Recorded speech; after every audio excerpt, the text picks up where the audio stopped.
Well, TrendChat can't be everywhere.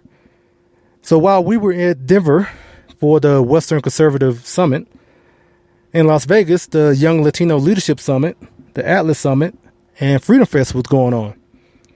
Thankfully, we have friends like Britney Lopez, the executive director of the Young Latino Leadership Caucus, was there, and she'll give us a recap of the events that was going on. So that and a little more. So stick around.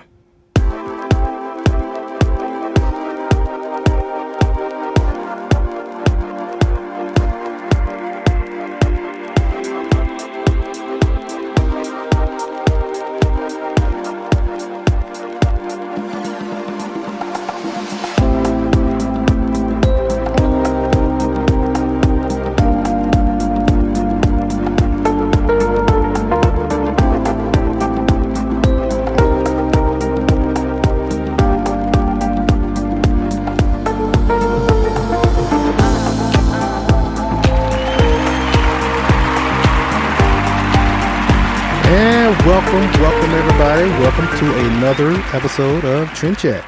I'm your host, Brian Bledsoe, and if you want to connect with us on social media, whether it's Facebook, Instagram, or Twitter, it's all the same name, TrendChat 24/7.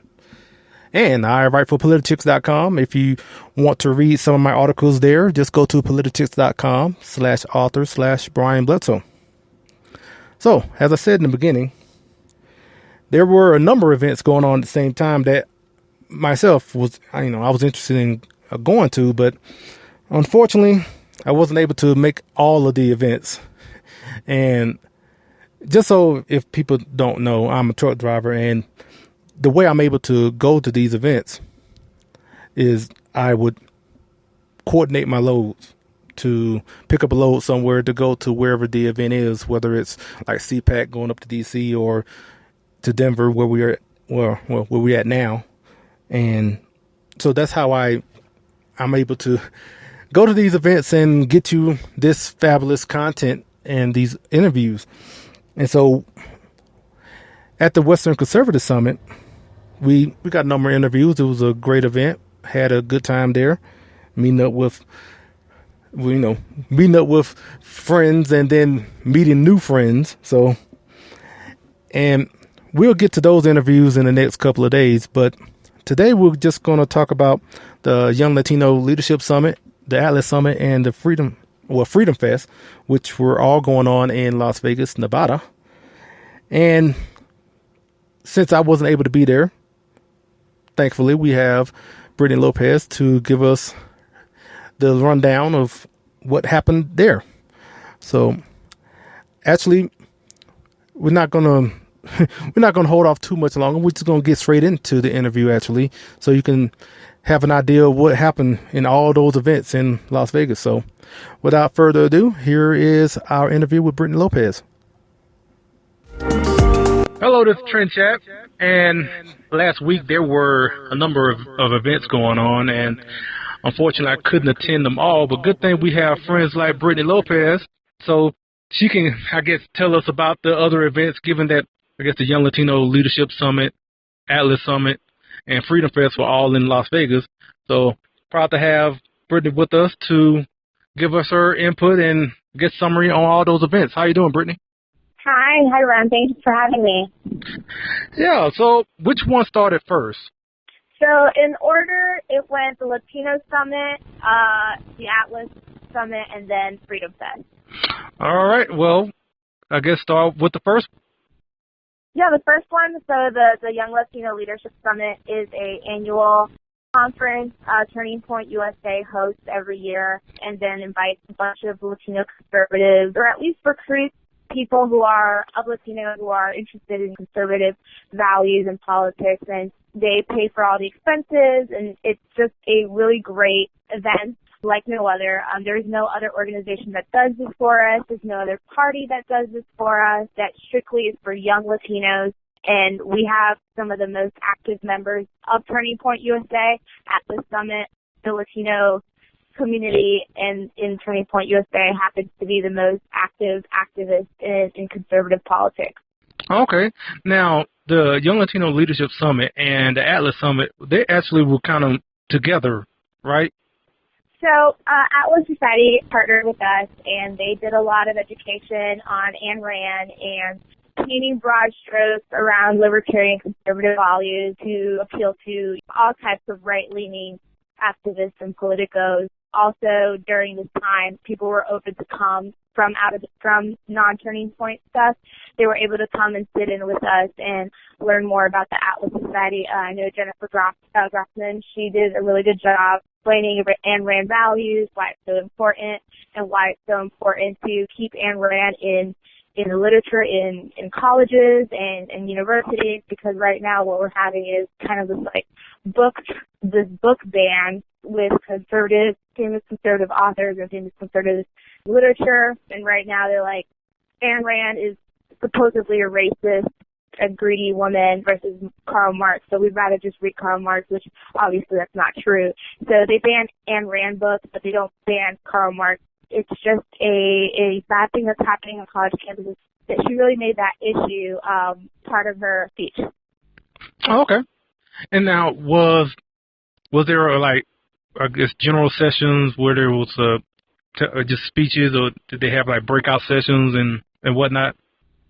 The breakout sessions came in with the FreedomFest, Atlas Summit, and FreedomFest were kind of happening at the same time. So it was kind of like a very open forum. You can come in and out. There was multiple speakers. I was only in that room for Jennifer Grossman. We did have some Turning Point people in that panel where Jennifer Grossman is talking about conservative literature at universities, and as a Latino, why is Ayn Rand so important? We had Drina and Resmo Martinez on that panel, and they are both Caucus members. Okay. All right. So how many days were the Young Latino and Atlas Summit? Was it 1 or 2 days? So about 2 days for us. Turning Point, along with the summit, also gave us admission to Freedom Fest. So the whole thing was about 4 days long. So the Latino, specifically, the Latino Summit happened about two days, and then the Freedom Fest was overlapping for about 3 days. Okay. So after those two events were over, then it basically just seamlessly went into Freedom Fest. So tell us about everything there, and how I wish I could have been there. I wanted to go last year. I couldn't go this year. So, but tell us everything about that. So it was very kind of a deja vu moment for me. A little bit of background: I was on the Marco Rubio campaign, and then after he dropped out, I went to the Libertarian Party and campaigned for Austin Peterson for president, or for the primary. And so I went to the Libertarian National Convention, and I had never been around so many libertarians, or even dabbed in most libertarian values. I really liked Austin Peterson, and he was more of a right-leaning libertarian. So I only knew about his story. But as I was into the conference, you learn more about legalizing marijuana, more liberal immigration values. And so at Freedom Fest, it's majority libertarians and Republican-leaning libertarians, but you also did have, I guess, the celebrities of that conference were kind of center-left libertarians, which was very surprising. But then you also had a lot of Trump-supporting libertarians, and then you had a bunch of organizations at the expo, and then there were different breakout sessions as well as a main room with all the main speakers. It is something to think about when you're talking about center-left libertarians, and then you have the Trump-supporting libertarians. And one thing I saw that I guess one of the biggest events is the Trump debate, where you have basically both sides kind of going at it a little bit, and just a cordial debate amongst each other, which is a pretty healthy thing to have. Have go back and forth and just talk about ideas. But I guess you tell us a little bit about that. I know that's kind of was a big deal about Freedom Fest as well. Sure, yeah. Apparently that is the biggest event that happens at Freedom Fest, where 3 panelists from they're both conservative values. Just one is anti-Trump and one is pro-Trump. The one that was anti-Trump were more of the libertarian celebrities like Mr. Tucker. You have people on the pro-Trump side like Wayne Root and Juan Pablo Andrade. And it was a very civil debate. As Tucker stood up, Juan Pablo stood up, and it kind of got a little loud on the anti side. Wayne is a very sociable, likable guy. No matter what he says it with a smile and almost jokingly, while the anti-side were kind of just very judgmental and a little bit defensive at everything the pro-Trump side said. So I think that's where they lost. They were very like, why are you anti-Mexico? Meanwhile, you have a Hispanic on the pro-Trump side arguing with them. You know, with the Latino Summit and the Latino Caucus being there, supporting Juan Pablo, who is a Caucus member, 99% of the caucus voted for Trump, and half of us are probably Mexican. So when Tucker said, why are you being so anti-Mexico? It kind of just, all right, well, we obviously know which side won the argument, because here we had some people of Mexican descent pro-Trump, and he kind of lost it for that side of the argument. Well, like I said, it is a healthy thing to be able to have these. Oh yeah, definitely. So. Yeah, it was a lot about not who was arguing, but how you argued versus your content, regardless what any of them said. You know, first, if you have a positive attitude or if you have a negative attitude, that has a lot to do with winning the debate. Okay. Now, I noticed that this was the 10th anniversary. That they like doing any special things, I guess celebrating their 10 years of doing Freedom Fest? So yeah, it was kind of a fun theme about, they had William Shatner there, and he's a Star Trek guy, so the theme was free enterprise, free economy, free market enterprise, stuff like that. So everything was really well set up. You can tell it's just like the seat pack of libertarians. The setup was amazing. They spent a lot of money into this, and a lot of people around the country went to this. The top news organizations for the libertarian and conservative values are there. It just got a lot of media as well. I know CNN did a little clip of us, and they were just amazed that there's a conference for pro-Trump conservatives and anti-Trump conservatives, and we're here kind of just like coexisting, kind of just meeting each other in the middle and having, you know, a peaceful gathering. Well, at Freedom Fest, I'm guessing they had those breakout sessions and everything. Well, I know you couldn't attend them all, but what were some of the I guess sessions were about? Yeah, so there was a session about immigration values and why capitalism is great for immigration and why.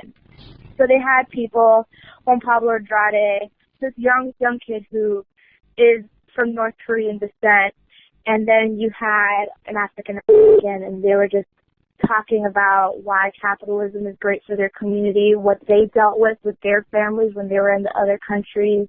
And so that was a really great breakout. It shows a lot. I like that you have diversity and you're trying to show it off, and you know it's a very important, like, you cherish diversity, you want to put it out there. It's not you using the race card to say, hey, look, we have, like, you know, an African American in our group, so you are not racist. It's like we're giving this African American a chance to speak out and say what he believes in, because knowing that if you put him or her in a liberal point of view, you're going to have people throwing, what you say, like shade, throwing, you know, bad remarks, saying that you're a bad person. If you're talking about healthcare, oh, you want people to die. If you're talking about education, oh, you don't want free education. How could you? You don't want people to learn. You just want people to be suppressed. So that was a really good panel. And then there was also just a overall young panel talking about how important is millennials and how important was the millennial vote in the election, regardless of who they voted for, versus libertarian versus Republican. That was great too. Now, I don't know if you got all the demographics, but well, I guess off the top of your head, what were the demographics as far as everyone at Freedom Fest? So the demographics, there were a lot of young people. Student Liberty, Turning Point USA was there. Prager University was there. That they speak really well amongst the young people. And then you had university that, it's actually like a libertarian university that they have in Latin America and Spain. It's really interesting. And then other types, kind of like middle-aged, you know, white men. But you have people who are campaigning there, like Larry Sharp, who is a He's running, I believe for governor of New York in the Libertarian Party. That was my pick for the primary when we were voting in the Libertarian Party. He's a really good guy, but mostly middle-aged, and then there's the giant gap between the middle-aged and then the young, early 20s type of people. And then I believe 50 of us were from the Latino Summit, so you had this kind of like black sheep in the room of like all these Latinos at this Libertarian conference. Nobody really knew why we were there.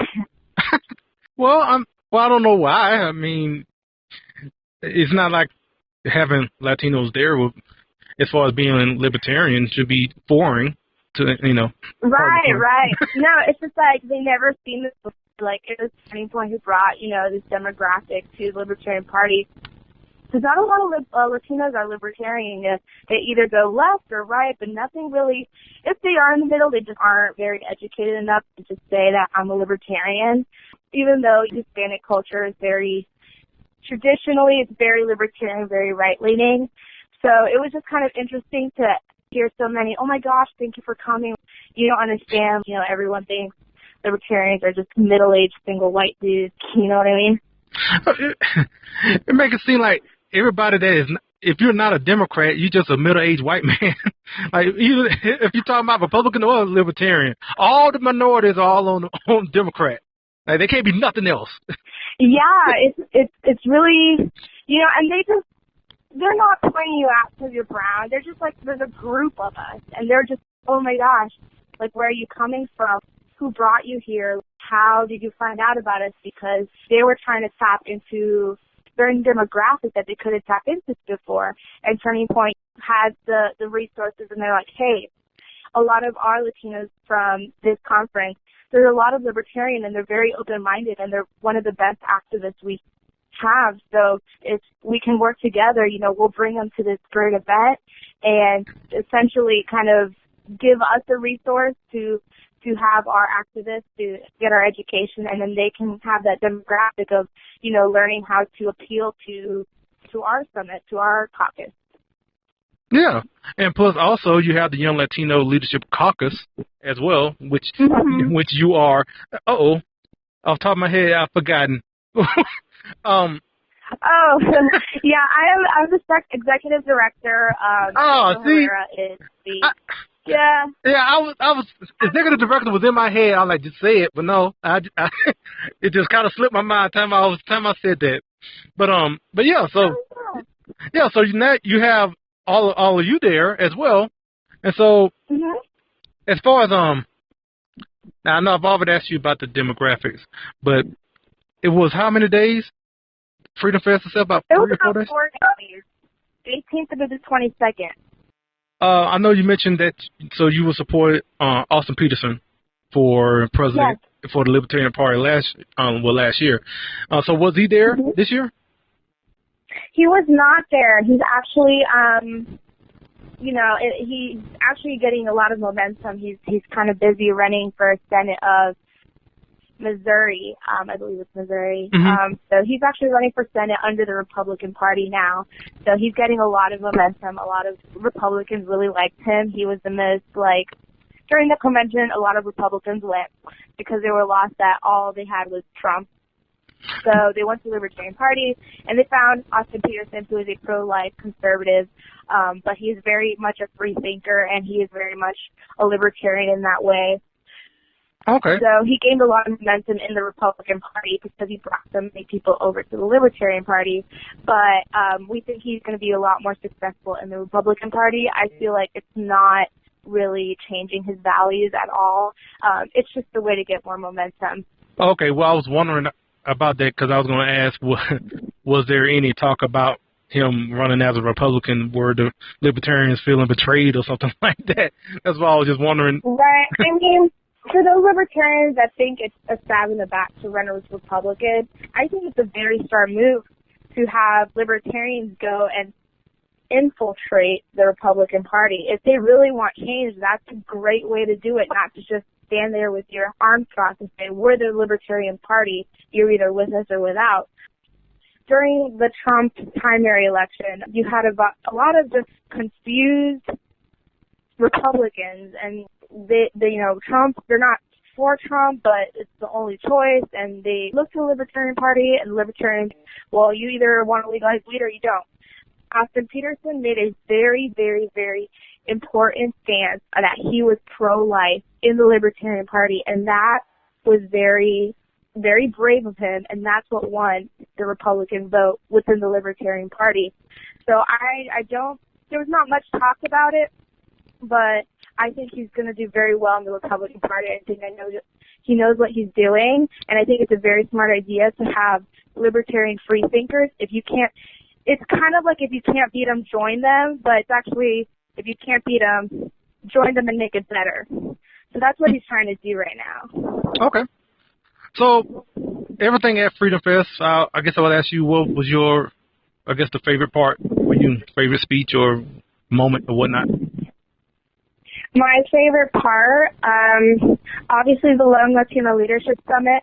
I love that conference. Last year I came home from Europe early from a family trip to go to that conference in Orlando.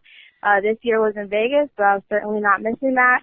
And we got a lot of recruitment, and then, Turning Point is just the best with helping out our community, helping, educate us, and doing great things to help us succeed in our communities and teach other people. I think the second part was definitely the pro-Trump, anti-Trump conservative debate. I know that there were some people that we invited that were not either, but they were so glad they went, because that just opened their eyes to why we have these type of conferences, why we're conservative.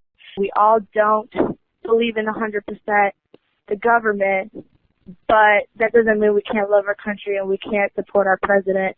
If he goes down, we all go down. All right. Enough of this. Let's talk about some important stuff. Let's talk about the food. So. Oh my God. I mean, let's really talk about. Okay, so. Because, in Las Vegas, if anyone didn't know, all this was in Las Vegas. So you have the buffets, the top-notch restaurants, and you have Food with Britney on, Instagram. So, yeah, tell us all about your adventures at all these restaurants. Yeah, so my Instagram account is Food with Britney. That's Britney as in Britney. And I am just, a lover of food, as, many Latinos are.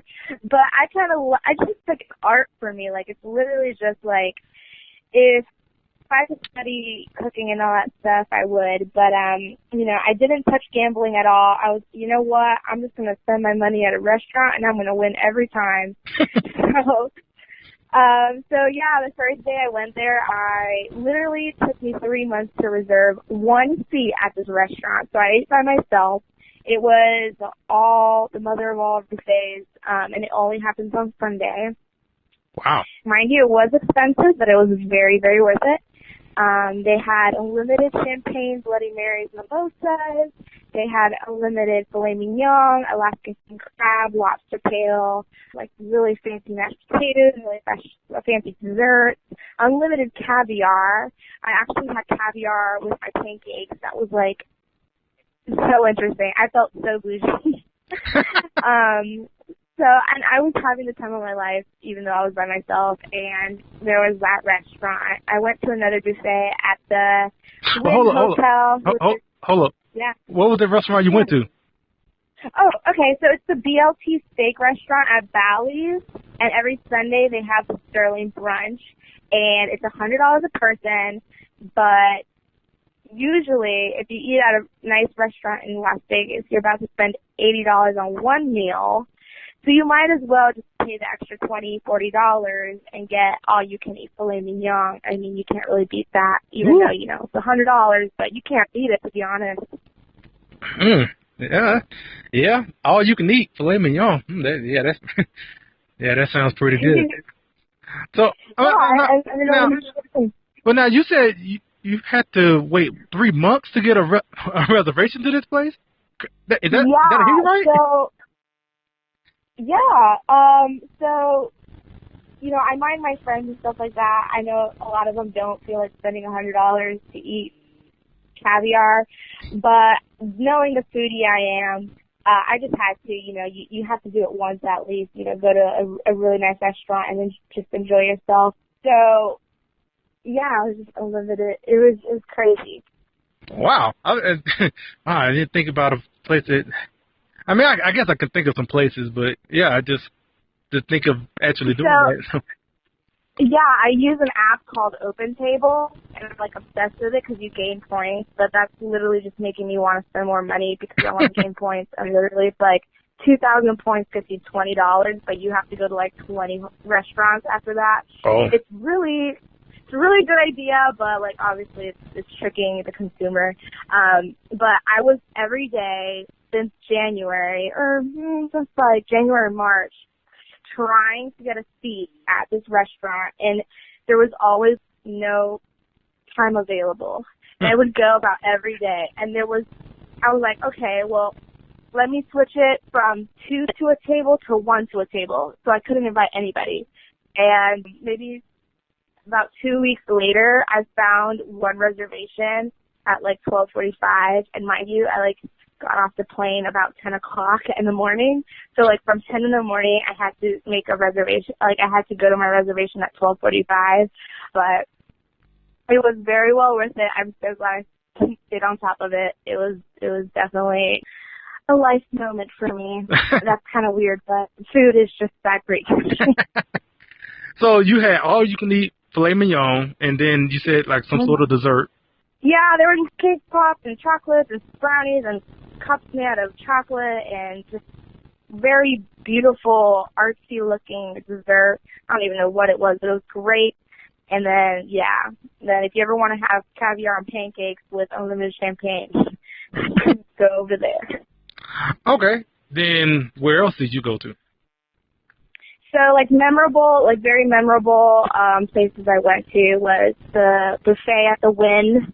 It's literally called the buffet, and it's very pretty. It's kind of like Alice in Wonderland, Oriental, springtime theme, and everything is grand there. They probably chocolate fondue everything you can think of, and there was like a 2-hour wait for that restaurant, and you couldn't make reservations. So I went there with a couple of girlfriends. I think it was like $40 to $50 a person, and that was really great as well. There is Hash a Go-Go, which is the spin-off farmer food. I think that's what they say, where everything is all the food is shareable, and it's pretty much double the size of your head. And so they have kind of country food, but 2 times the size. And it's open 24/7. It's great drunk food. Wow. That was at the Lynx Hotel. And yeah, I mean, there was probably a whole bunch of other restaurants, but there's just so much to do in Vegas. If you haven't gone, you have to go once, and you literally just have to walk everywhere.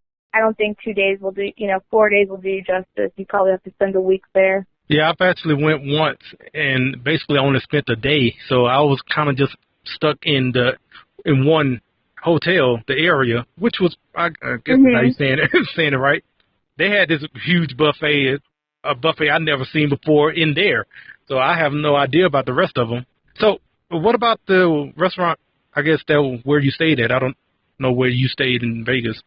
I stayed at the Bally's Hotel. Okay, so. And that was where the buffet was. They also we had a Caucus meet and greet, and they had, I believe it's called taco or tequila tanqueria.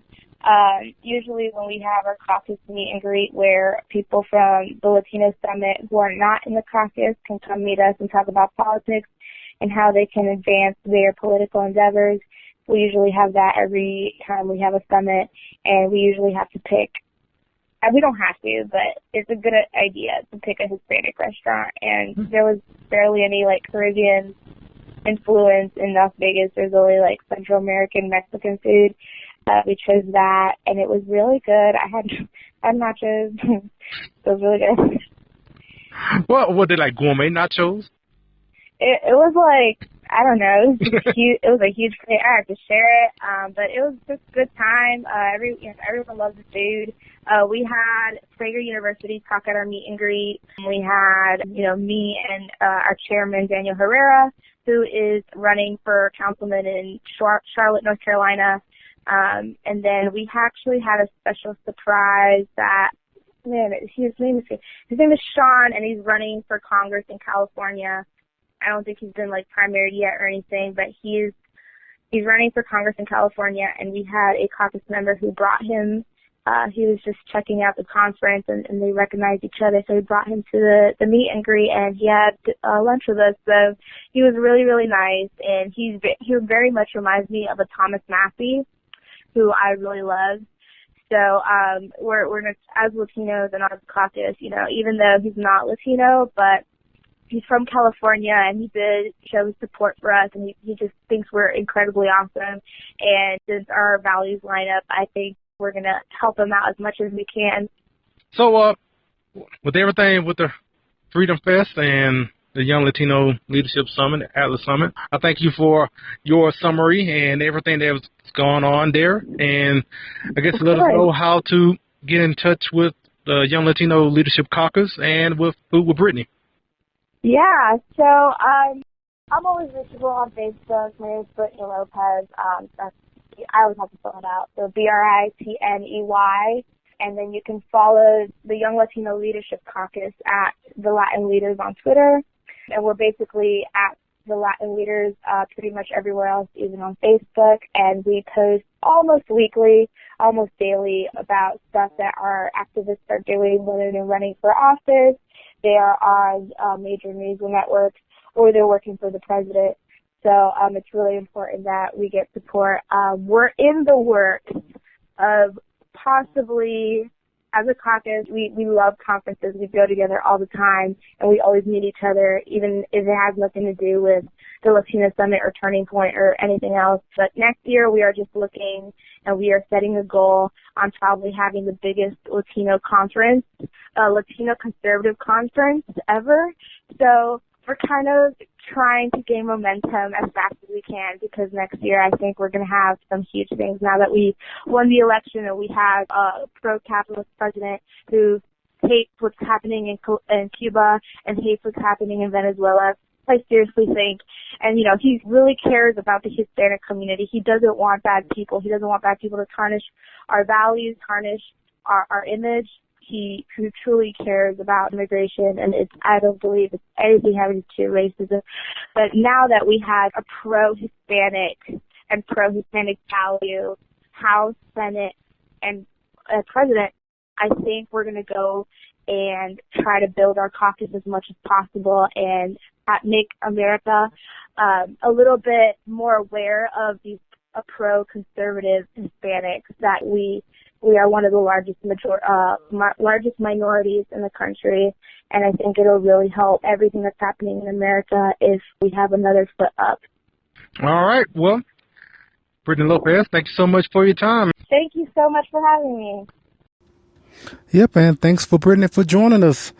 And I just, if you want to know more about all those events, I hope that she gave you everything that you wanted to know, and if you want to look up those events and find out a little bit more. But just thank you for everybody listening in. Actually, we'll get back to having another episode on Wednesday, and we will actually have another one on Thursday from the Western Conservative Summit. So until tomorrow, we'll chat with you later.